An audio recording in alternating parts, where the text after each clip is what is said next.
എല്ലാവർക്കും നമസ്കാരം.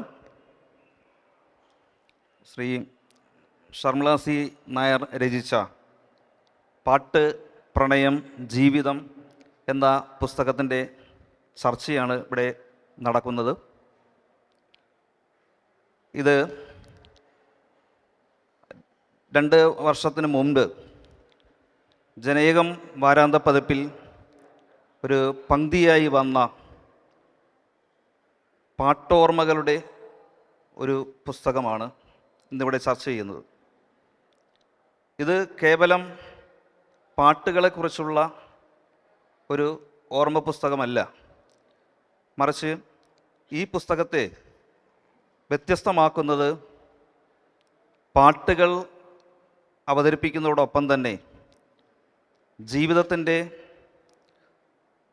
എഴുത്തുകാരിക്ക് താൻ അനുഭവിച്ച അല്ലെങ്കിൽ താൻ നേരിട്ട് കണ്ട മറ്റുള്ളവരുടെ അനുഭവങ്ങൾ, തൻ്റെ അനുഭവങ്ങൾ ഇതൊക്കെ ഇഴചേർത്ത് വെച്ച ഒരു പുസ്തകമാണ് പാട്ട്, പ്രണയം, ജീവിതം. ഈ പുസ്തകത്തിൽ വ്യത്യസ്തമായ അടരുകൾ ഈ പുസ്തകത്തിലുണ്ട്. അത്തരം അവസ്ഥകളെക്കുറിച്ചും ഇതിൽ പരാമർശിക്കുന്ന പാട്ടുകളെക്കുറിച്ചും ഇതിൽ വരുന്ന പ്രണയങ്ങളെക്കുറിച്ചും ഇതിലെ ജീവിതഗന്ധിയായ ജീവിതത്തിൻ്റെ ഏടുകളെക്കുറിച്ചുമൊക്കെ വളരെ സജീവമായി ഗൗരവത്തോടുകൂടി ചർച്ച ചെയ്യാൻ പറ്റുന്ന ആളുകൾ ഇവിടെയുണ്ട്. അതുകൊണ്ട് ഞാൻ ആ പുസ്തകത്തിൻ്റെ കണ്ടൻറ്റിലേക്ക് കടക്കുന്നില്ല. വളരെ ബഹുമാനപൂർവം ഒരു ക്ഷമാപണം കൂടി നടത്തുന്നു. ഇന്ന് ഈ ചർച്ച ചെയ്യുന്ന പുസ്തകത്തിൻ്റെ എഴുത്തുകാരി ഇവിടെ വന്നിട്ടില്ല. ഇലക്ഷൻ കമ്മീഷനിൽ അഡീഷണൽ CEO ആയി ജോലി ചെയ്യുന്ന ഷർമിള ഇലക്ഷൻ കമ്മീഷൻ്റെ അടിയന്തരമായൊരു മീറ്റിൽ പങ്കെടുക്കുവാൻ വേണ്ടിയിട്ട് ഡൽഹിയിലേക്ക് പോയിരിക്കുകയാണ്. അതുകൊണ്ടാണ് ഇവിടെ പങ്കെടുക്കാൻ കഴിയാതെ വന്നത്. അത്തരത്തിലൊരു ക്ഷമാപണം കൂടി നടത്തിക്കൊണ്ട് നമുക്ക് പുസ്തക ചർച്ചയിലേക്ക് കടക്കാം. ഈ പുസ്തക ചർച്ച ഉദ്ഘാടനം ചെയ്യുന്നത് നമുക്ക് ആമുഖങ്ങളൊന്നും ആവശ്യമില്ലാത്ത മലയാള സാഹിത്യത്തിൻ്റെയും സാംസ്കാരിക രംഗത്തിൻ്റെയും ഏറ്റവും സൂര്യ തേജസ്സായിട്ടുള്ള മുഖം ജോർജ് ഓണക്കൂർ സാറാണ്. അദ്ദേഹത്തെ ഈ ചർച്ച ഉദ്ഘാടനം ചെയ്യുന്നതിന് വേണ്ടിയിട്ട് ഞാൻ ആദരവോടെ, സ്നേഹത്തോടെ ക്ഷണിക്കുന്നു. എല്ലാവർക്കും എൻ്റെ ഹൃദ്യമായ നമസ്കാരം. ഈ ചർച്ച നയിക്കുന്ന പ്രിയങ്കരനായ ശ്രീ ജയൻ മഠത്തിൽ, പ്രിയപ്പെട്ട ഷർമിള സി നായർ രചിച്ച ലേഖന സമാഹാരം പാട്ട്, പ്രണയം, ജീവിതം എന്ന വളരെ വ്യത്യസ്തമായ ഈ പുസ്തകം ആകർഷകമായി സംവിധാനം ചെയ്ത് പ്രസിദ്ധീകരിച്ച സൈകതം ബുക്സിൻ്റെ എല്ലാം എന്ന് പറയുന്നത് സാധാരണ ഉപയോഗിക്കുന്ന ഒരു ഭാഷ രീതി ആണ് എങ്കിലും അതിനപ്പുറത്തേക്ക് ഈ പ്രസ്ഥാനം, ഈ മനോഹരമായ മഹത്തായ പ്രസിദ്ധീകരണ നയിക്കുന്ന പ്രിയപ്പെട്ട സംഗീത ജസ്റ്റിൻ എൻ്റെ അങ്ങേ അറ്റം, ഈ വേദിയുടെ അങ്ങേ അറ്റത്തിരിക്കുന്നുണ്ട്. പ്രിയപ്പെട്ട സംഗീത ജസ്റ്റിനെ എനിക്കൊരു പ്രത്യേക സ്നേഹം ഉള്ളത് അവരെൻ്റെ നാട്ടുകാരിയാണ് എന്നുള്ളതാണ്. മൂവാറ്റുപുഴയ്ക്ക് അടുത്തുള്ള കോതമംഗലത്താണ് സംഗീതയുടെ വീട്. എൻ്റെ ഒരു പുസ്തകം അതിമനോഹരമായി അച്ചടിച്ച് സൈകതം പ്രസിദ്ധം ചെയ്തിട്ടുണ്ട് എന്നുള്ളതും നന്ദിയോടുകൂടി ഞാൻ ഓർമ്മിക്കുന്നു. പ്രിയപ്പെട്ട സംഗീത ജസ്റ്റിൻ, പ്രിയപ്പെട്ട ശ്രീ അജിത്, പ്രിയങ്കരിയായ ശ്രീമതി ഷൈനി മാർട്ടിൻ, എൻ്റെ മുൻപിലിരിക്കുന്ന മറ്റ് സഹോദരി സഹോദരന്മാരെ, നമുക്ക് ഈ പുസ്തകത്തിലേക്ക് നേരെ പ്രവേശിക്കാം. സമയപരിമിതിക്കുള്ളിൽ ഏതാനും കാര്യങ്ങൾ മാത്രമേ പറയുവാൻ നമുക്ക് സാധിക്കുകയുള്ളൂ. പ്രിയപ്പെട്ട ഷർമിള സി നായർ ഈ വേദി സന്നിഹിതയാകേണ്ടതായിരുന്നു. അതിന് സാധിക്കാതെ പോയത് എന്തുകൊണ്ട് എന്ന് ശ്രീ ജയൻ മഠത്തിൽ നമ്മളോട് പറയുകയുണ്ടായി. പക്ഷെ അവരുടെ പുസ്തകം അവർക്ക് വേണ്ടി സംസാരിക്കാൻ നമ്മുടെ ഒപ്പമുണ്ട്. ഇല്ല, എൻ്റെ ഈ കയ്യിലുണ്ട്. ഈ പുസ്തകം പാട്ടോർമ്മ എന്ന പേരിൽ, പാട്ട് ഓർമ്മ എന്ന പേരിൽ ഏഷ്യാനെറ്റിൽ പലപ്പോഴായി അവർ അവതരിപ്പിച്ച പ്രതികരണങ്ങളുടെ അല്ലെങ്കിൽ മനോഹരമായ അവതരണങ്ങളുടെ സമാഹാരം ആണ്. അതല്ലാതെയുമുണ്ട് ഈ പുസ്തക രചനയ്ക്കുള്ള മുഖ്യ പ്രചോദനം എന്ന് പറയുന്നത്. മലയാള സിനിമയിൽ ഇത്ര കാലത്തെ വികാസത്തിന് ഇടയിൽ ആലപിക്കപ്പെട്ട അതിമനോഹരമായ ഭാവഗാനങ്ങളുണ്ട്. സാധാരണ സിനിമാ പാട്ട് എന്ന് പറയുമ്പോൾ അതൊരു സ്വല്പം മോശപ്പെട്ട കാര്യമാണ്. എന്നുവെച്ചാൽ കവിതയ്ക്കുള്ളൊരു പ്രാധാന്യം പാട്ടിന് നമ്മൾ സാഹിത്യത്തിൽ കൊടുക്കാറില്ല. പാട്ടിന് ഉള്ള പ്രാധാന്യം സിനിമാ പാട്ടിന് കൊടുക്കാറില്ല. ഒരു ലൈൻ ഓഫ് തിങ്കിങ് ഞാൻ പറയുകയാണ്. എന്താണെന്ന് വെച്ചാൽ ചലച്ചിത്ര ഗാനം എന്ന് പറയുന്നത് ഒരു സിറ്റുവേഷൻ, സിനിമയിലെ ഒരു സന്ദർഭത്തിന് അനുസരിച്ച് ഞാൻ തിരക്കഥ എഴുതിയിട്ടുള്ള ആളാണ്, രൂപപ്പെടുത്തുന്ന ചില സവിശേഷമായ സന്ദർഭങ്ങൾക്ക് അനുരൂപമായി എഴുതപ്പെടുന്ന ഗാനങ്ങളാണ്, പാട്ടുകളാണ്. അപ്പോൾ അതിന് പണ്ട് നമ്മൾ പറയും സിനിമയിൽ നിന്ന് വേറിട്ടൊരു എക്സിസ്റ്റൻസ് ഇല്ല. സിനിമയുടെ സന്ദർഭം, ആ സന്ദർഭത്തിന് ചേരുന്ന പാട്ടുകൾ, അതിനപ്പുറത്തേക്ക് ഒരു വ്യക്തിത്വം ചലച്ചിത്ര ഗാനങ്ങൾക്കില്ല എന്ന് സമർത്ഥിക്കാൻ ശ്രമിച്ചിരുന്നൊരു കാലഘട്ടമുണ്ട്. ഇപ്പോൾ സിനിമയിൽ പാട്ടുണ്ടോ എന്ന് ചോദിച്ചാൽ ഒരു കാൽപ്പനിക മനസ്സ് സൂക്ഷിക്കുന്ന ഒരാൾ എന്നുള്ള നിലക്ക് ഞാൻ പറയട്ടെ, നമ്മുടെ പോയ കാലം എന്ന് ഞാൻ പറയല്ല, കഴിഞ്ഞു പോയ കാലത്തെ മനോഹരമായ സിനിമകളെ അവിസ്മരണീയമാക്കിയ ഒട്ടേറെ ഗാനങ്ങളുണ്ട്. അത് ചെമ്മീനിലുണ്ട്, അതുപോലെ അന്താരാഷ്ട്ര പ്രശസ്തി നേടിയ എല്ലാ സിനിമകളിലുമുണ്ട്. വയലാറിൻ്റെയും ONVയുടെയും ശ്രീകുമാരൻ തമ്പിയുടെയും പി ഭാസ്കരൻ്റെയും കെ ജയകുമാർ, എനിക്ക് പ്രത്യേകമായിട്ട് എടുത്ത് പറയേണ്ട ഒരു പേര് ആയതുകൊണ്ട് ഞാൻ പറയുകയാണ്, ഒട്ടേറെ ഗിരീഷ് പുത്തഞ്ചേരിയുടെ ഒക്കെ ഒട്ടേറെ, കൈതപ്പുറത്തിൻ്റെ ഒക്കെ നമ്മുടെ മനസ്സിൽ നിൽക്കുന്ന അതിമനോഹരമായ ഗാനങ്ങളുണ്ട്. ഈ ഗാനങ്ങൾ നമ്മുടെ എഴുത്തുകാരിയുടെ മനസ്സിൽ വേരൂന്നി ഉളവാക്കിയ അനുഭൂതികൾ, അതിൻ്റെ റൂട്ട്സ്, അതിൻ്റെ അറ്റ്മോസ്ഫിയർ, അതെങ്ങനെ ഒരു എക്സ്പീരിയൻസ് ആയിത്തീരുന്നു എന്നുള്ളത് ഈ പുസ്തകത്തിൽ ഭംഗിയായി 36 ലേഖനമാണെന്ന് എനിക്ക് തോന്നുന്നു, അല്ലേ, ലേഖനങ്ങളിലൂടെ ആവിഷ്കരിക്കുകയാണ് പ്രിയപ്പെട്ട ഷർമിള സി നായർ ചെയ്യുന്നത്. പാട്ട്, പ്രണയം, ജീവിതം എന്നാണ് ഇതിന് പേരിട്ടിരിക്കുന്നത്.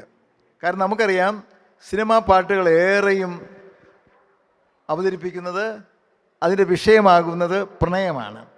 നായികനായകന്മാരുള്ള പ്രണയം, പ്രത്യേകിച്ചും വിരഹാവസരത്തിൽ ആർദ്രമായി തീരുന്ന മനസ്സുകളിൽ ഉളവാകുന്ന വികാരങ്ങളുടെ ചിത്രീകരണമാണ് ഈ പാട്ടുകൾ മിക്കവാറും നമുക്ക് കാണാൻ സാധിക്കുന്നത്. എൻ്റെ വ്യക്തിപരമായ അനുഭവങ്ങളിലേക്ക് ഞാൻ പോകുന്നില്ല എങ്കിലും ഉൾക്കടൽ എന്നുള്ള സിനിമ ഒരു കാലഘട്ടത്തിൻ്റെ ഓർമ്മക്കുറിപ്പായിട്ട് നിൽക്കുന്നുണ്ട്. നോവലിൽ നിൽക്കുന്നുണ്ട്, സിനിമയിൽ നിൽക്കുന്നുണ്ട്. കാരണം ഉൾക്കടൽ ക്യാമ്പസിൻ്റെ ആദ്യത്തെ ക്യാമ്പസ് നോവലാണ്. ക്യാമ്പസിനെ കേന്ദ്രമാക്കി രചിച്ച ആദ്യത്തെ നോവൽ എന്നുള്ള ഖ്യാതി, എൻ്റെ അവകാശവാദമൊന്നുമില്ല, അത്തരമൊരു ഖ്യാതി ഉൾക്കടലിന് ഉണ്ട്. അത് KG ജോർജ് സിനിമയാക്കിയപ്പോൾ ആദ്യം ജോർജ് പറഞ്ഞത്, ജോർജിൻ്റെ ഫസ്റ്റ് സിനിമ സ്വപ്നാടനമാണ്, നിങ്ങൾക്കറിയാം. സ്വപ്നാടനത്തിൽ പാട്ടുകളില്ല. സിനിമയാക്കിയപ്പോൾ സംവിധായകൻ്റെ ഒരു മനസ്സ് എന്ന് പറയുന്നത് ഈ സിനിമയിൽ പാട്ട് വേണ്ട എന്നുള്ളതായിരുന്നു. ഫസ്റ്റ് ഡിസ്കഷൻ, ആദ്യത്തെ ഞങ്ങളുടെ ചർച്ചയിൽ സംവിധായകൻ ഉന്നയിച്ചത് നമുക്ക് പാട്ട് വേണ്ട. കാരണം അദ്ദേഹത്തിൻ്റെ ആദ്യത്തെ സിനിമയിൽ പാട്ട് ഇല്ല. എന്നുവെച്ചാൽ പാട്ടെഴുത്തുകാരനും സംഗീതജ്ഞനും കൂടി അവകാശപ്പെടുന്ന ഒരു സിനിമ എന്നുള്ള നിലയ്ക്ക് ഇതായിത്തീരാതെ സ്വന്തം പൂർണ്ണമായും. അതിൻ്റെ പേര് മാറ്റാനും നല്ല നിർബന്ധമായിരുന്നു കെ ജി ജോർജിന്. അദ്ദേഹം എടുത്ത എല്ലാ തുറന്നു പറയുകയാണ്, ഒട്ടേറെ കൃതികൾ, സാഹിത്യ കൃതികൾ അദ്ദേഹം സിനിമയാക്കിയിട്ടുണ്ട്. പക്ഷെ എല്ലാത്തിൻ്റെയും പേര് മാറ്റിയിട്ടുണ്ട്. കാരണം ഒരു പേര് മാറ്റിയില്ലെങ്കിൽ എഴുത്തുകാരനെ ഓർമ്മിക്കും ഈ കാണുന്ന സിനിമ കാണുന്ന ആളുകൾ. അപ്പം അത്ര സ്വാർത്ഥനായിരുന്നു. നല്ലതാ, സാഹിത്യത്തിലും കലയിലും ഒക്കെ കുറേ സ്വാർത്ഥത കുഴപ്പമൊന്നുമില്ല, പക്ഷെ അത്ര സ്വാർത്ഥനായിരുന്നു. പുൽക്കടൽ എന്നുള്ള പേര് സിനിമയ്ക്ക് ചേരുകയില്ല, ഇത് മാറ്റണം എന്ന് കെ ജി ജോർജ് വാശി പിടിച്ചതാണ്. പക്ഷേ പ്രൊഡ്യൂസർ എൻ്റെ ഒപ്പം നിന്നു, ഞാനും നിന്നു, ഇത് സിനിമയാക്കണ്ട എന്നുള്ള ഒരു തലത്തിലേക്ക് ഞങ്ങൾ എത്തി. എങ്കിൽ ഓക്കെ, പാട്ടാകാം. അപ്പോൾ പാട്ടാകാം എന്ന് തീരുമാനിച്ചപ്പോൾ ഏറ്റവും നല്ല പാട്ടുകൾ വേണം എന്ന് ആലോചിച്ചു. അങ്ങനെയാണ് 5 പാട്ടുകളിൽ 4 യേശുദാസിനെ കൊണ്ട് പാടിച്ചത്. യേശുദാസിൻ്റെ ജന്മദിനം കൂടി നമ്മൾ ആഘോഷിക്കുന്ന സന്ദർഭമാണ്. 5 പാട്ടിൽ 4 ദാസാണ് പാടിയിരിക്കുന്നത്. ചിത്ര ഷൂട്ടിംഗ് ആരംഭിക്കുമ്പോൾ യേശുദാസ് ഉണ്ടായിരുന്നില്ല.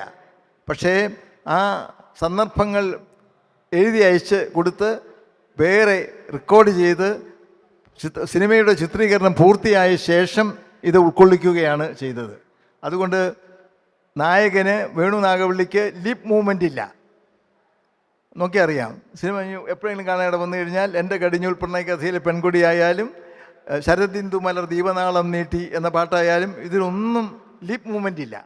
അന്തരീക്ഷത്തിൽ ഇങ്ങനെ നിൽക്കുകയാണ് ഈ പാട്ടുകൾ ചെയ്യുന്നത്.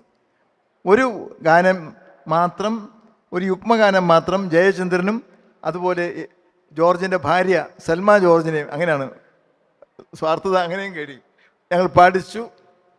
മനോഹരമായ അനുഭവമായിരുന്നു. ഞാൻ പറയുന്നത്, ഈ പാട്ട് മനസ്സിൽ നിൽക്കും. ഒട്ടേറെ ആളുകൾ നമ്മുടെ സിനിമ കണ്ട് അതിൻ്റെ കാലം കുറച്ച് മങ്ങി പോയാലും പാട്ടുകൾ നിൽക്കും എന്നുള്ളൊരവസ്ഥയിലാണ് എനിക്ക് അനുഭവം എന്ന് പറയുന്നത്. ഈ പ്രിയപ്പെട്ട നമ്മുടെ ഷർമിള സി നായർ തിരഞ്ഞെടുത്ത് ഇവിടെ അവതരിപ്പിച്ചിരിക്കുന്ന ഈ പാട്ടുകളുടെ ഉള്ളടക്കം എന്ന് പറയുന്ന പ്രണയമാണ്. ഏറെയും പ്രണയത്തിൻ്റെ ഒരു പ്രത്യേകത എന്ന് പറയുന്നത് കുറച്ച് മോഹവും മോഹഭംഗവും എല്ലാം നിറഞ്ഞു നിൽക്കുന്നതാണ്. അതിൻ്റെ അന്തരീക്ഷം എന്ന് പറയുന്നത് മഞ്ഞും മഴയും നിലാവും ഒക്കെയാണ്. ഇതെല്ലാം ഇതിലുണ്ട്. എല്ലാം പഠിച്ച്, പ്രകൃതിയെ പഠിച്ച്, പാട്ടിനെ പഠിച്ച് അവിസ്മരണീയമായ അനുഭവമാക്കിയിരിക്കുകയാണ് ഷർമിള സി നായർ. അവരുടെ തിരക്ക് പിടിച്ച ഔദ്യോഗിക ജീവിതത്തിനിടയിൽ ഇങ്ങനൊരു പുസ്തകം നമുക്ക് സമ്മാനിച്ചിരിക്കുന്നു. മലയാളത്തിൽ എനിക്ക് തോന്നുന്നു ഒറ്റപ്പെട്ട് നിൽക്കുന്ന ഒരു പുസ്തകമാണ് ഇത്. ഇതുപോലെ വേറൊരു പുസ്തകമില്ല. അതുകൊണ്ട് ഈ പുസ്തകം എഴുതിയ പ്രിയപ്പെട്ട ഷർമിള സി നായർക്കും ഇത് പുസ്തകം ആക്കി നമുക്ക് സമ്മാനിച്ച സൈകതം ബുക്സിനും അതിൻ്റെ എല്ലാം ആയ പ്രിയപ്പെട്ട സംഗീതയ്ക്കും എൻ്റെ ആശംസകൾ ഞാൻ അർപ്പിക്കുന്നു. ഇങ്ങനൊരു ചടങ്ങ് മനോഹരമായി സംഘടിപ്പിക്കുന്നതിന് ഏറെ ശ്രദ്ധിക്കുകയും മുൻകൈയെടുക്കുകയും ചെയ്തത് ശ്രീ ജയൻ മഠത്തിലാണ്. ജയനോടുള്ള എൻ്റെ സ്നേഹവും അഭിവാദ്യവും ഈ സമയത്ത് അർപ്പിക്കുന്നു. ഈ പരിപാടി ഉദ്ഘാടനം ചെയ്തുകൊണ്ട് നമുക്ക് മറ്റ് ഇനങ്ങളിലേക്ക് കടക്കാം എന്നാണ് എനിക്ക് തോന്നുന്നത്. എല്ലാവർക്കും എൻ്റെ നമസ്കാരം. സാറ് പറഞ്ഞതുപോലെ ഈ പുസ്തകത്തിൻ്റെ ഏറ്റവും വലിയ പ്രത്യേകത എന്ന് പറയുന്നത് ഇത് കേവലം ഒരു പാട്ടോർമ്മയല്ല, മറിച്ച് ഈ പാട്ടിലേക്ക് ജീവിതത്തെ കൊണ്ടുവന്നപ്പോഴാണ് ഇതര പാട്ടോർമ്മകളിൽ നിന്ന് ഈ പുസ്തകം വേറിട്ടു നിൽക്കുന്നത്. നിശ്ചയമായും പുസ്തകത്തെ വളരെ ആഴത്തിൽ പഠിക്കുകയും വായിക്കുകയും ഈ പുസ്തകത്തിന് മനോഹരമായ കവർ ചിത്രം വരയ്ക്കുകയും ചെയ്ത അജിത്ത് എസ് ആർ നമ്മളോടൊപ്പം ഉണ്ട്. ഇനി അജിത്ത് എസ് ആറാണ് സംസാരിക്കുന്നത്. ഈ പുസ്തകത്തിൻ്റെ വിശകലനങ്ങളിലേക്ക് കടക്കാൻ വേണ്ടിയിട്ട് സ്നേഹത്തോടെ ശ്രീ അജിത്തിനെ ക്ഷണിക്കുന്നു. പ്രിയപ്പെട്ടവർക്ക് നമസ്കാരം. മലയാളത്തിൽ മലയാളികളുടെ ഒരു പാട്ട് ഏതാണ് എന്ന് ചോദിച്ചാൽ, അല്ലെങ്കിൽ ഒരു പാട്ട് പാടുമെന്ന് മലയാളിയോട് ചോദിച്ചാൽ, മലയാളി പാടുന്ന പാട്ട് സിനിമ പാട്ടായിരിക്കും. ഒരുപക്ഷേ ഇന്ത്യയിലോ മലയാളത്തിലോ നിന്ന് വ്യത്യസ്തമായി ലോകത്തേതെങ്കിലും പ്രദേശത്തോ രാജ്യത്തോ അങ്ങനെയൊരു ശീലമുണ്ട് എന്ന് തോന്നുന്നില്ല. അതിനൊരു പ്രധാനപ്പെട്ട കാരണം തീർത്തും ചരിത്രപരം കൂടിയാണ്. മലയാളിയുടെ പാട്ട് ജാതിയിൽ നിർമൂലമായ ഒന്നായിരുന്നു. സർപ്പപ്പാട്ട്, പാണൻ പാട്ട്, പാക്കനാർ പാട്ട്, കുത്തുപാട്ട്, മാർഗംകളിപ്പാട്ട്, മാപ്പിളപ്പാട്ട്, അങ്ങനെ തുടങ്ങി ജാതിയിലും മതത്തിലും വർഗങ്ങളിലും പ്രാദേശികത്വത്തിലും ഊന്നി നിന്ന പാട്ടുകളെ യഥാർത്ഥത്തിൽ വിമോചിപ്പിച്ചു എന്ന ഒരു വലിയ ദൗത്യം നാം വളരെ ലളിതമായി കാണുന്ന സിനിമാ പാട്ടുകൾക്കുണ്ട് എന്നുള്ളതാണ് ഏറ്റവും പ്രധാനപ്പെട്ട സിനിമാ പാട്ടിൻ്റെ അടിസ്ഥാനപരമായ ചൈത്ര ദൗത്യം എന്നാണ് തോന്നുന്നത്. 1957 നീലക്കുയിൽ സിനിമ പ്രദർശിപ്പിക്കപ്പെടുന്നതോടെയാണ് മലയാള ഗാന രംഗത്ത് ഒരു വലിയ വിച്ഛേദനം സംഭവിക്കുന്നത്. കാരണം എല്ലാവരും ചൊല്ലണു എന്ന പാട്ട് മലയാള സിനിമാ ചരിത്രത്തിലെ 463-ാമത്തെ പാട്ടാണ്. 462 പാട്ടുകൾ അതിന് മുമ്പുണ്ടായിരുന്നു എന്നുള്ളതാണ്. ജി ശങ്കരക്കുറുപ്പ് പാട്ടുകാരനായിരുന്നു. നിർമ്മല എന്ന സിനിമയിൽ 1938 ഇറങ്ങിയ നിർമ്മല എന്ന സിനിമയിൽ ഏതാണ്ട് 12 പാട്ടുകളായിരുന്നു ഉണ്ടായിരുന്നത്. വേലിത്തമ്പിതളവ എന്ന ചിത്രത്തിൽ 14 പാട്ടുകളുണ്ടായിരുന്നു. ബാലനിലുണ്ടായിരുന്നു ഒട്ടനവധി പാട്ടുകൾ. അതിനുശേഷവും ഒട്ടേറെ പാട്ടുകൾ മലയാളത്തിൽ സൃഷ്ടിക്കപ്പെട്ടിരുന്നുവെങ്കിലും അവയ്ക്കൊക്കെ പുരാണ പാരായണങ്ങളുടെ പശ്ചാത്തലവും മറ്റു ഭാഷകളിൽ നിന്നും വിമുക്തി നേടാത്ത വിധത്തിൽ ബന്ധിക്കപ്പെട്ട നിലയിൽ സാഹിത്യ പശ്ചാത്തലം നിർമൂലമായി ബന്ധിക്കപ്പെട്ട് കിടന്ന ഒരു ഗാനശാഖയായിരുന്നു യഥാർത്ഥത്തിൽ മലയാള ചലച്ചിത്ര ഗാനശാഖ. 463-ാമത്തെ പാട്ടെന്ന് നാം പലപ്പോഴും മലയാള ചലച്ചിത്ര ഗാന ചരിത്രത്തിൽ രേഖപ്പെടുത്തപ്പെടുന്ന നീലക്കുയിലിലെ പാട്ടുകളിലൂടെ ഒരു വലിയ വിമോചനം സംഭവിക്കുന്നുണ്ട്. അത് മനുഷ്യനെയും നേരത്തെ ജോർജ് സാർ പറഞ്ഞതുപോലെ മനുഷ്യനുമായി ബന്ധപ്പെട്ട സർവ്വതിനെയും സർവ്വതലസ്പർശിയായ മലയാളിയുടെ പാട്ടായി മലയാള ഗാനം, മലയാള ചലച്ചിത്ര ഗാനം മാറുന്നു. ഷർമിള സി നായർ നമുക്ക് ഇവിടെ അവതരിപ്പിക്കപ്പെട്ടിരിക്കുന്ന ഈ പുസ്തകത്തിലൂടെ ഒരു പാട്ട്, ചലച്ചിത്ര ഗാനം എങ്ങനെയാണ് മലയാളിയുടെ, പ്രത്യേകിച്ചൊരു പെൺ മലയാളിയുടെ, മലയാളത്തിലെ ജീവിക്കുന്ന ഒരു പെണ്ണിൻ്റെ ജീവിതത്തെ എങ്ങനെ സ്വാധീനിക്കുന്നുവെന്നും അവളുടെ ജീവിതത്തിലൂടെ എങ്ങനെ അലിഞ്ഞലിഞ്ഞിറങ്ങുന്നുവെന്നും വളരെ ഹൃദ്യവും മനോഹരവും സുഭഗവുമായ ഭാഷയിൽ നമ്മളോട് രേഖപ്പെടുത്തുന്നുണ്ട്. 1-ാമത്തെ അധ്യായം തീരുന്നതിൻ്റെ അവസാന ഘട്ടത്തിൽ ഷർമിള തന്നെ പറയുന്നൊരു സെൻറ്റൻസ് ഉണ്ട്. മലയാളിയായ അല്ലെങ്കിൽ ഏതൊരു പെണ്ണിനും ഇഷ്ടപ്പെട്ട ഗാനം എന്നത് പറയാതെ ഉള്ളിലൊതുക്കി വയ്ക്കുന്ന വ്യഥയുടെ വ്യാകരണമാണ് എന്ന്. അഥവാ ഓരോ പാട്ടിന് പിന്നിലും ഓരോ ഓർമ്മ, ഇഷ്ടമുള്ള ഓരോ പാട്ടിന് പിന്നിലും ഓരോ ഓർമ്മയുണ്ട് എന്നാണ് ഷർമിളയുടെ ഭാഷയുടെ സൂക്ഷ്മത നമുക്കവിടെ ദർശിക്കാനാവും. കാരണം ഇഷ്ടമുള്ള ഓരോ പാട്ടിന് പിന്നിലും ഇഷ്ടമുള്ള ഓർമ്മയുണ്ട് എന്നല്ല ഷർമിള പറഞ്ഞത്, ഓരോ ഓർമ്മയുണ്ട് എന്നാണ്. ഓർമ്മകൾ, പാട്ടിന് പിന്നിലെ ഓർമ്മകൾ ഇഷ്ടമുള്ളതായിരിക്കണമെന്ന് നിർബന്ധമില്ല. അത് ഈ പുസ്തകത്തിൽ തന്നെ വെളിവാക്കപ്പെടുന്നുണ്ട്. ഒട്ടേറെ പാട്ടുകൾ ഷർമിള പറയുമ്പോൾ അതിൻ്റെ പിന്നിലെ മരണം, അതിൻ്റെ പിന്നിലെ വിടവാങ്ങലുകൾ, അതിൻ്റെ പിന്നിലെ എല്ലാ തരത്തിലും വേദന അനുഭവിക്കുന്ന, വ്യഥ അനുഭവിക്കുന്ന ഒട്ടേറെ മനസ്സുകളെയും ജീവിതങ്ങളെയും സുഭഗവും സുന്ദരവുമായ ശീലുകളിൽ ഒതുക്കിയ മലയാള ചലച്ചിത്ര ഗാനങ്ങളിലൂടെ പറയുന്നു എന്നൊരു വൈരുദ്ധ്യം ഇതിലുണ്ട്. ആ വൈരുദ്ധ്യം മലയാള ഭാഷ സിനിമാ പാട്ടിന് മാത്രമേ നൽകാനാവൂ എന്നുള്ളതാണ് ചരിത്രം നമ്മളോട് പറയുന്നത്. ഒരുപക്ഷെ വിമോചന സമരം നടന്ന ഒരു നാടാണ് നമ്മുടേത്.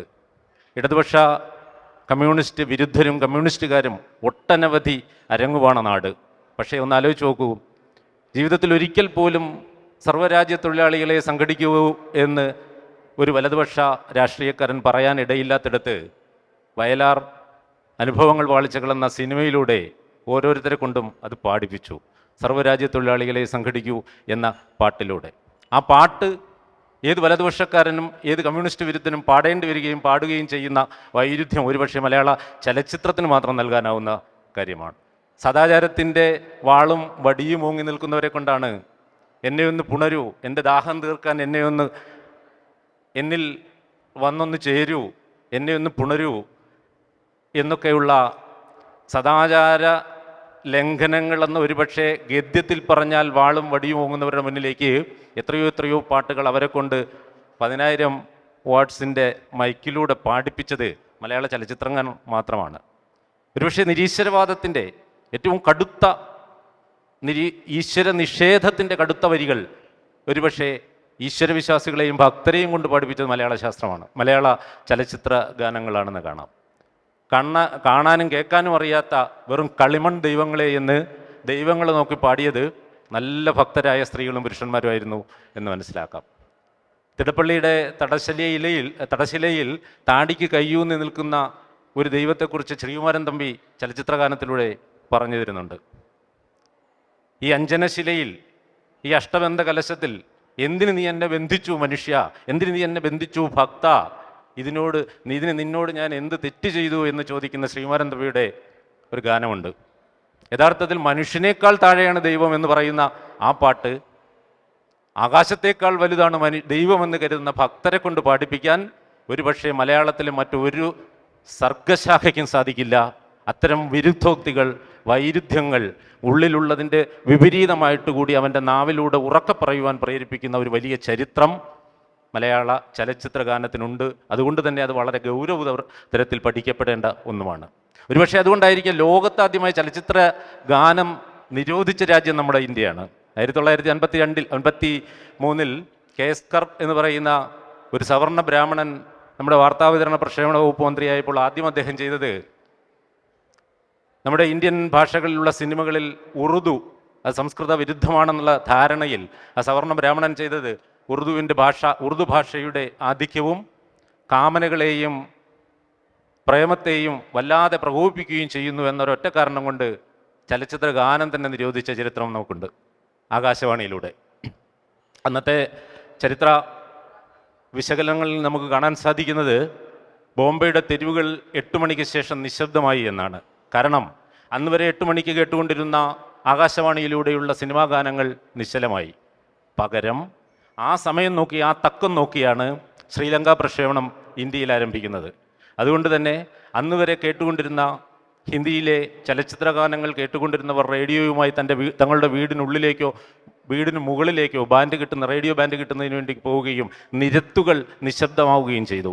വർഷങ്ങൾക്കുള്ളിൽ തിരിച്ച് ആകാശവാണി അതിൻ്റെ കുറ്റസമ്മതം നടത്തിയത് വിവിധ ഭാരതിയിലൂടെയാണ് എന്ന് മനസ്സിലാക്കണം. കാരണം ചലച്ചിത്ര ഗാനത്തെ അങ്ങനെ നിഷേധിക്കാൻ പറ്റാത്ത വിധത്തിലുള്ളൊരു സമരാവേശവും ഒരു വിപ്ലവ വീര്യവും യഥാർത്ഥത്തിൽ ഇനിയും പഠിക്കപ്പെടേണ്ട മലയാള ചലച്ചിത്ര ഗാനരംഗത്തുണ്ട് എന്നുള്ളതാണ് ഏറ്റവും പ്രധാനപ്പെട്ട സവിശേഷത.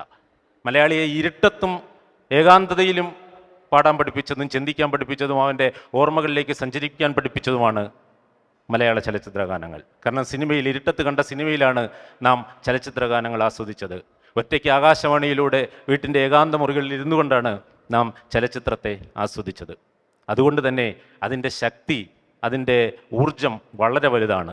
ആ ഊർജത്തെയും ശക്തിയെയും നമ്മൾ എത്രത്തോളം നമ്മുടെ ജീവിതത്തിലേക്ക് ആഴ്ന്നിറങ്ങുന്നു എന്ന് കൃത്യമായി സൂചിപ്പിക്കുന്ന 16 ലേഖനങ്ങളടങ്ങുന്ന 1-ാം ഭാഗവും വാണി ജയറാം, കെ ജയകുമാർ തുടങ്ങി പീർ മുഹമ്മദ് ഉൾപ്പെടെയുള്ള 5 പ്രഗത്ഭരായിട്ടുള്ള ഗായകരെയും എഴുത്തുകാരെയും സംബന്ധിച്ചുള്ള വിശകലനങ്ങളും അടങ്ങുന്ന 2-ാം ഭാഗം ഉൾപ്പെടുന്ന അതിസുന്ദരമായൊരു പുസ്തകമാണ് ഷർമിള നമുക്ക് സമ്മാനിച്ചിരിക്കുന്ന, സൈഗതം ബുക്സിലൂടെ നമുക്ക് സമ്മാനിച്ചിരിക്കുന്ന പാട്ട്, പ്രണയം, ജീവിതം എന്ന ഈ പുസ്തകം. പാട്ട്, പ്രണയം, ജീവിതം എന്നതിൽ തന്നെ ആ തലക്കെട്ടിൽ തന്നെ ഒരു കാവ്യാത്മകതയുണ്ട്. കാരണം പാട്ട് പ്രണയമാണ്, പ്രണയം ജീവിതമാണ്. താഴെ നിന്ന് മുകളിലേക്ക് വായിച്ചാലും ജീവിതം പ്രണയമാണ്, പ്രണയം പാട്ടാണ്. അതുകൊണ്ട് തന്നെ ഏറ്റവും ഒരു പക്ഷേ ജനപ്രിയവും ജനകീയവുമായ കലയുടെ ദ്വന്ദ്വങ്ങളിൽ കൃത്യമായി അടയാളപ്പെടുത്തി നാം അധികം ഗൗരവതരമായി കാണാത്ത മലയാള ചലച്ചിത്ര ഗാന സംസ്കാരത്തെ നമുക്ക് പറഞ്ഞ് പഠിപ്പിച്ചു തരുന്നു എന്നുള്ളതാണ് ഈ പുസ്തകം നൽകുന്ന 1-ാമത്തെ ദൗത്യം. 2-ാമത്തെ അവസാനത്തേതുമായ ഈ പുസ്തകം നൽകുന്ന ദൗത്യവും നിർവഹിക്കുന്ന ദൗത്യവും നിങ്ങൾ ഓരോരുത്തരും ഈ പുസ്തകം വായിക്കണമെന്ന് ഞാൻ ആവശ്യപ്പെടുകയും ചെയ്യുന്നതിൻ്റെ പ്രധാന കാരണം നമ്മുടെ ഓർമ്മകളിലേക്ക്, ഏകാന്തതകളിലേക്ക്, ഓർമ്മകൾ സമരമാണ് എന്ന് മിലങ്കുന്തരയാണ് പറഞ്ഞത്. കാരണം നാം നമ്മോട് നടത്തുന്ന സമരത്തിലൂടെയാണ് നാം പരിവർത്തനപ്പെടുന്നത്.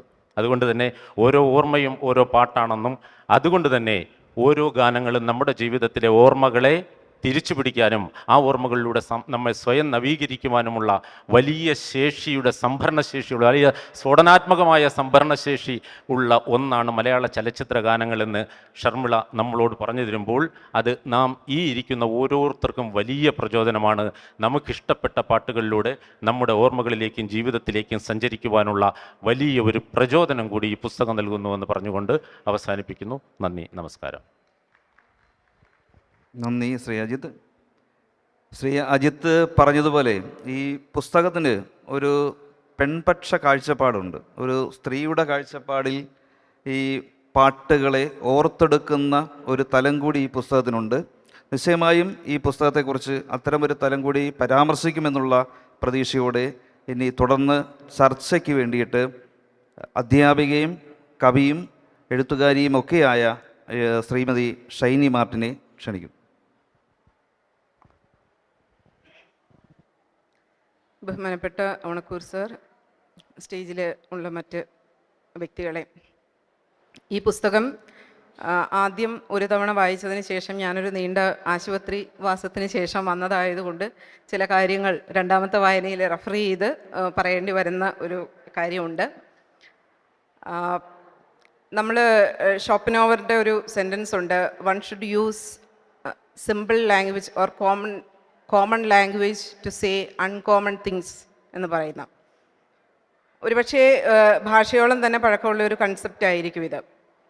അതുകൊണ്ടാണ് നമ്മൾ വാമൊഴി സാഹിത്യത്തിന് വരമൊഴിയേക്കാൾ കൂടുതൽ മനുഷ്യരുടെ മനസ്സിൽ സ്ഥാനമുണ്ടായിരുന്നതും. അപ്പോൾ വളരെ ഗ്രേറ്റ് ആയിട്ടുള്ള ഒരു ക്ലാസിക്കൽ സാഹിത്യ പാരമ്പര്യമൊന്നും അവകാശപ്പെടാൻ ഇല്ലാത്ത ഒരു ഭാഷയാണ് മലയാളം. അപ്പോൾ ഈ മലയാള ഭാഷയിൽ സാമാന്യ ജനത്തിൻ്റെ വികാരങ്ങളെയും വിചാരങ്ങളെയും ജീവിതാനുഭൂതിയുടെ ഉരകല്ലായ ഈ പറഞ്ഞ പ്രണയത്തെയും ഒക്കെ ഉൾക്കൊണ്ടത് മലയാളത്തിലെ ചലച്ചിത്ര ഗാനങ്ങളാണ് എന്ന് വേണമെങ്കിൽ പറയാം. നമ്മുടെ ഓരോ കാലഘട്ടത്തിലെയും കൗമാരം, യൗവനം, ഈവൻ ബാല്യം അല്ലെങ്കിൽ വാർദ്ധക്യം, ഈ കാലങ്ങളിലൊക്കെ പല ഓർമ്മകളും നമ്മൾ കണക്ട് ചെയ്യുന്നത് അതാത് സമയത്തെ ചലച്ചിത്ര ഗാനങ്ങളാണ്. ഇപ്പോൾ ഒരു ഗാനം കേൾക്കുമ്പോൾ നമുക്ക് ഏത് കാലമാണ് അല്ലെങ്കിൽ ഏത് പ്രായമാണ് ഓർമ്മ വരുന്നത് എന്നുള്ളത് ഓരോരുത്തർക്കും വ്യത്യസ്തമായിരിക്കും.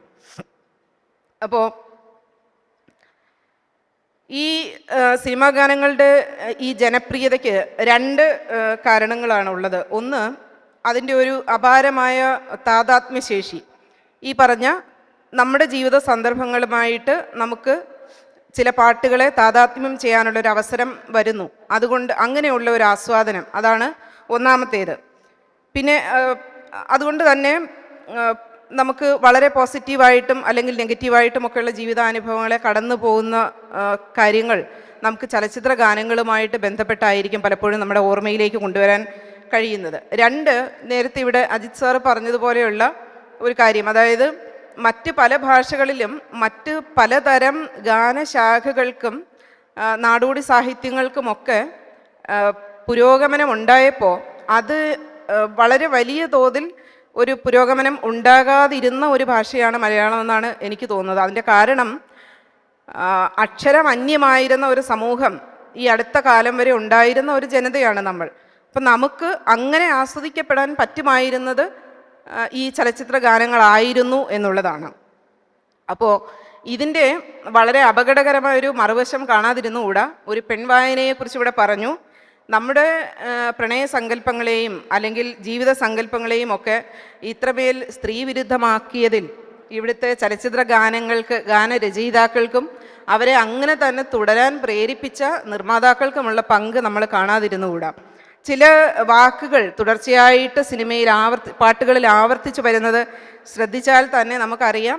എൻ്റെ വ്യക്തിപരമായ അഭിപ്രായം, പഴയകാല സിനിമാ ഗാനങ്ങളിൽ ഒരു 80% ഇത്തരം ഒരു തരം ക്ലീഷേ വെറുപ്പീര് ഗാനങ്ങൾ, പുതിയ ഭാഷയിൽ പറഞ്ഞാൽ പലതും അങ്ങനെ ആയിരുന്നു എന്നാണ് എൻ്റെ ഒരു നിലപാട്. കാരണം പല വാക്കുകൾ, ഇപ്പോൾ ഉദാഹരണത്തിന് അരയന്ന നട, തങ്കഭസ്മം, പുളിയിലക്കര, നെന്മേനിവാക, വീരാളിപ്പട്ട്, മാറടിക്കച്ച എന്നു തുടങ്ങി ഉള്ള വാക്കുകൾ മുതൽ ഏത് പൂജാരിയും പൂജിക്കും എന്ന് പറഞ്ഞാൽ ആ പൂജിക്കപ്പെടേണ്ട അല്ലെങ്കിൽ അതുപോലെ അതിൻ്റെ നേരെ നെഗറ്റീവായിട്ടുള്ള ചവിട്ടിമതിക്കപ്പെടേണ്ട ഒരു ആളായിട്ട് മാത്രം സ്ത്രീകളെ ചിത്രീകരിക്കുന്ന പഴയകാല സിനിമകൾ ഒരുപാടുണ്ട്.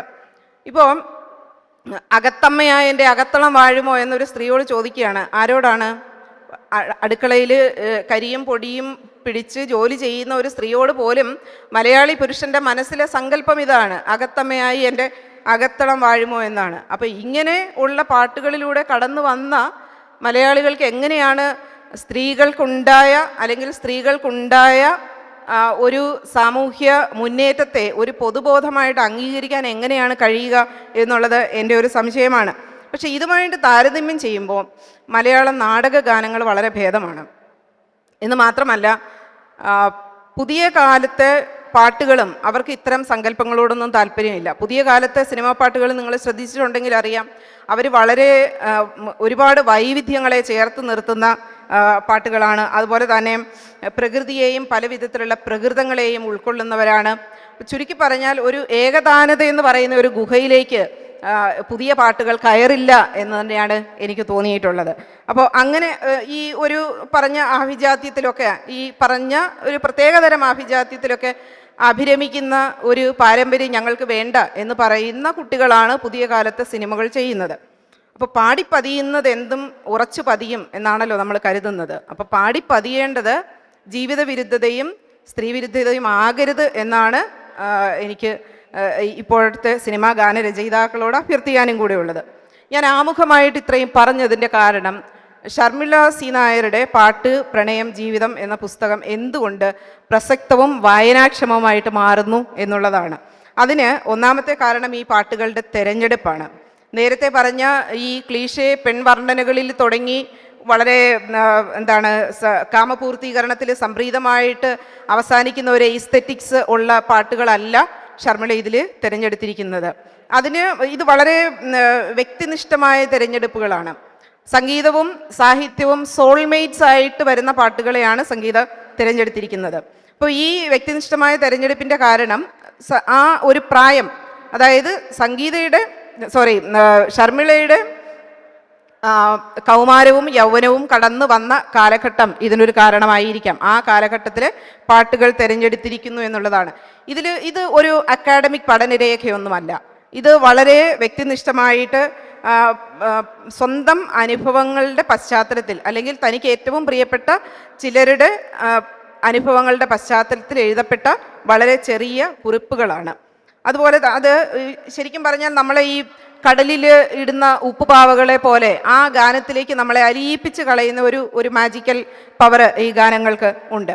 അതുപോലെ തന്നെ പാട്ടുകളുടെ പശ്ചാത്തല വിവരണം, എന്തുകൊണ്ടാണ് ഇങ്ങനെ ഒരു പാട്ട് സംഭവിച്ചത് എന്നുള്ള പശ്ചാത്തല വിവരണം, വൈയക്തികമായ അനുഭവങ്ങളുടെ ഒരു നൂലിൽ കോർത്ത അനുഭവം നമുക്ക് കാണാം. അതുപോലെ തന്നെ ഇതിൽ ഉൾച്ചേർന്ന ജീവിതങ്ങൾ.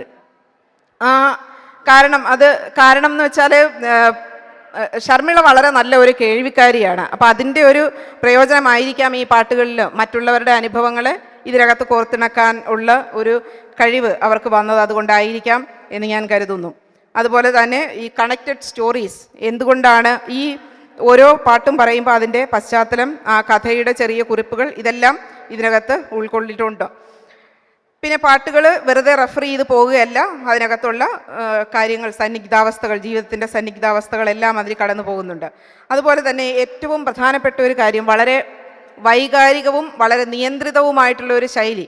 നമുക്കറിയാം സിനിമാ ഗാനങ്ങളുടെ ഭാഷ വളരെ വൈകാരികമാണ്. അപ്പോൾ ആ വൈകാരികത ചോർന്നു പോകാതെയും എന്നാൽ വളരെ നിയന്ത്രിതമായിട്ടുള്ള ഒരു ഭാഷയിലാണ് ഇത് എഴുതപ്പെട്ടിരിക്കുന്നത്. സമയം ഏറിപ്പോകുന്നു എന്ന് എന്നെ അറിയിക്കുന്നത് കൊണ്ട് എനിക്ക് പലതും പറയാനായിട്ട് പറ്റുന്നില്ല. പിന്നെ ഇതിൽ ജീവിത ദർശനങ്ങൾ വളരെ പ്രധാനപ്പെട്ട ഒരു കാര്യമാണ്. പിന്നെ ഇത് എഴുതിയിരിക്കുന്ന ഒരു പേഴ്സണൽ എസ്സേ എന്ന് പറയുന്ന ഒരു സ്റ്റൈലിലാണ്. പേഴ്സണൽ എസ്സേ നമുക്കറിയാം, അത് പഠനത്തിൻ്റെ പിൻബലത്തിലൊന്നും എഴുതുന്ന കാര്യങ്ങളല്ല. പേഴ്സണൽ എസ്സേ സ്വന്തം അനുഭവങ്ങളുടെ പശ്ചാത്തലത്തിൽ എഴുതുന്ന ഒരു കാര്യമാണ്. അതുപോലെ തന്നെ വളരെ ലളിതമായ ഭാഷയിൽ എഴുതപ്പെട്ട ഒരു പുസ്തകമാണ്. ഒരു വിളക്ക് മാടത്തിൽ നിന്നുള്ള വെളിച്ചം പോലെ നമ്മളെ ഇടയ്ക്കിടയ്ക്ക് ഒരു വെളിച്ചത്തിൻ്റെ വീശൽ കൊണ്ട് ചില തിരിച്ചറിവുകൾ നൽകുന്ന ഒരു പുസ്തകമാണിത്. പിന്നെ പലരുടെ അനുഭവങ്ങൾ ഇതിനകത്ത് പറഞ്ഞു. അതിൽ പരാമർശിക്കേണ്ട ഒരു പേര് ഇതിനകത്ത് അപ്പച്ചി എന്ന് പറയുന്ന ഒരു ക്യാരക്ടറാണ്. അവരുടെ അനുഭവങ്ങളാണ് കൂടുതലായിട്ടും ഇതിനകത്ത് ഷർമിള പറഞ്ഞിരിക്കുന്ന. കാതരയായ ഒരു പക്ഷി സ്വന്തം വീടിൻ്റെ വാതിലിൽ ഇരുന്ന് ചിലയ്ക്കുന്നത് പോലെയുള്ള ഒരാളാണ് അപ്പച്ചി. അവരുടെ അനുഭവങ്ങൾ ഇതിനകത്ത് ഒരുപാട് കാര്യങ്ങൾ പറഞ്ഞിട്ടുണ്ട്. അതുപോലെ തന്നെ എല്ലാത്തരം മനുഷ്യരെയും ഈ പാട്ടുകൾ അല്ലെങ്കിൽ ഈ പുസ്തകത്തിൽ ഉൾക്കൊണ്ടിട്ടുണ്ട്. ഇതിനകത്ത് സുന്ദരന്മാരും സുന്ദരികളുമുണ്ട്, പ്രണയികളുണ്ട്, പ്രണയ നഷ്ടം വന്നവരുണ്ട്, വിഷാദികളുണ്ട്, ഉന്മാദികളുണ്ട്. എല്ലാ മനുഷ്യരെയും ഉൾക്കൊണ്ട ഒരു പുസ്തകമാണ്. ശരിക്കും പറഞ്ഞാൽ നമുക്ക് അപ്രതീക്ഷിതമായി കിട്ടിയ ഒരു സമ്മാന പൊതി തുറക്കുന്നത് പോലെയാണ്. ഈ പൊതി അഴിക്കും തോറും ഈ സമ്മാനം ഏറ്റുവാങ്ങിയ ആളും അല്ലെങ്കിൽ ചുറ്റും നിൽക്കുന്ന ആളുകളുടെ മുഖത്തും ഒരു പ്രകാശം പരക്കും. ഓരോ പൊതി അഴിക്കും തോറും ആ പ്രകാശം സന്തോഷത്തിൻ്റേതും അതേപോലെ തന്നെ ഒരു ആകാംക്ഷയുടേതുമാണ്. അപ്പോൾ അത്തരം ഒരു പുസ്തകമാണ് ഇത്. ഇനിയും ഇതുപോലെയുള്ള പുസ്തകങ്ങൾ എഴുതാൻ ശർമ്മിളയ്ക്ക് കഴിയട്ടെ എന്ന് ആശംസിച്ചുകൊണ്ട് ഞാൻ നിർത്തുന്നു. നന്ദി. ഈ പുസ്തകം പ്രസിദ്ധീകരിച്ച് 2-ാം മാസം അതിൻ്റെ 2-ാം പതിപ്പ് എത്തിയിട്ടുണ്ട്.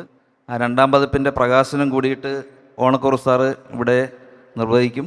അതിനുശേഷം ഈ പ്രോഗ്രാം അവസാനിക്കുന്നതാണ്.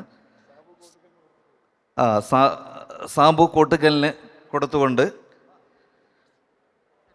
കേന്ദ്ര സാഹിത്യ അക്കാദമി മലയാള ഉപദേശക സമിതി അംഗം ശ്രീ സാബു കോട്ടുക്കലിന് കൊടുത്തുകൊണ്ട് 2-ാം പതിപ്പിൻ്റെ പ്രകാശനം ഓണക്കുറുപ്പ് സാറ് നിർവഹിക്കും.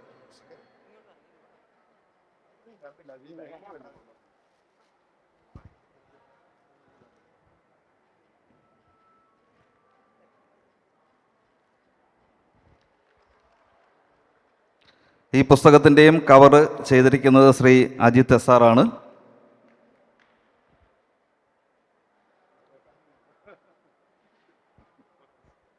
ചടങ്ങിന് നന്ദി അറിയിക്കുന്നതിന് വേണ്ടിയിട്ട് പ്രസാധകയായ സംഗീത ജസ്റ്റിനെ ക്ഷണിക്കുന്നു. ഈ ചടങ്ങിൽ പങ്കെടുത്ത എല്ലാവർക്കും ഏറെ സ്നേഹത്തോടെ ഞാൻ നന്ദി പറയുന്നു. ജോർജ് ഓണക്കുറുപ്പ് സാർ ഈ വേദിയെ ധന്യമാക്കി. അജിത്തും ഷൈന ടീച്ചറും ഏറെ ഭംഗിയായി ഈ പുസ്തകത്തെക്കുറിച്ച് സംസാരിച്ചു. ഇങ്ങനെയൊരു വേദി കിട്ടിയതിനും ഏറെ സന്തോഷമുണ്ട്. ശർമ്മിള ഈ വേദിയിലില്ലാത്തത് ഒത്തിരി ദുഃഖമുള്ള കാര്യമാണെങ്കിൽ കൂടി ഈ വേദി ഇത്രയും ഭംഗിയായി തീർത്ത എല്ലാവർക്കും ഒരിക്കൽ കൂടി നന്ദി പറഞ്ഞുകൊണ്ട് എൻ്റെ വാക്കുകൾ നിർത്തുന്നു.